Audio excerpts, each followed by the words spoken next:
ธอเท่าไรเธอไม่เคยหันมาเลี้ยวแลไม่เคยที่จะแยแสไม่เคยที่จะสนใจ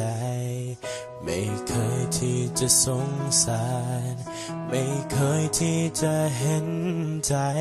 ก็เรามันเป็นตัวร้ายที่ไม่มีใครเขาอยากทำก็รู้ว่าคงสู้เขาไม่ไหวสุดท้ายก็พ่ายแพ้อยู่ดีดังทศกัณฐ์ที่แพ้พระรามทุกทีให้ดีแค่ไหนก็ไม่ได้ใจเสียดายถึงกูจะร้ายกูก็รักไม่น้อยกว่าเขาแล้วเหตุใดเล่าจึงเป็นตัวเราที่แพ้เสมอทุกอย่างทุกการกระทำเพียงหวังให้เธอหันมาเจอหันมาจ้องมองและลองสนใจและตอนสุดท้ายกูคงต้องตายในตอนจบไม่มีใครคบไม่มีใครเห็นไม่มีใครสนใจถึงกูจะร้ายแต่ก็รักเธอจนสุดหัวใจอยากให้รู้ไว้ถึงฉันจะร้ายแต่ก็รักเธอสุดท้ายก็เป็นอย่างนี้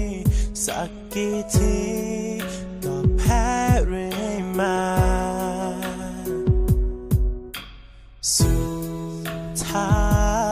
ยต้องจมอยู่กับน้ำตาความเฉยชาและความเสียใจ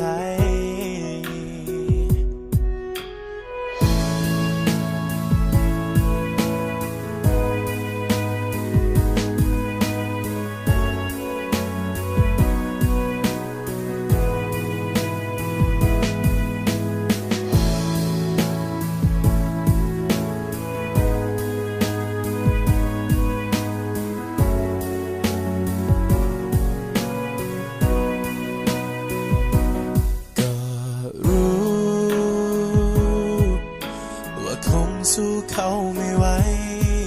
สุดท้ายก็พ่ายแพ้อยู่ดีดังทศกัณฐ์ที่แพ้พระรามทุกทีให้ดีแค่ไหนก็ไม่ได้ใจเสียดายถึงกูจะร้ายกูก็รักไม่น้อยกว่าเขาแล้วเหตุใดเล่าจึงเป็นตัวเราที่แพ้เสมอทุกอย่างทุกการกระทำเพียงหวังให้เธอหันมาเจอหันมาจ้องมองและลองสนใจและตอนสุดท้ายกูคงต้องตายในตอนจบไม่มีใครคบไม่มีใครเห็นไม่มีใครสนใจ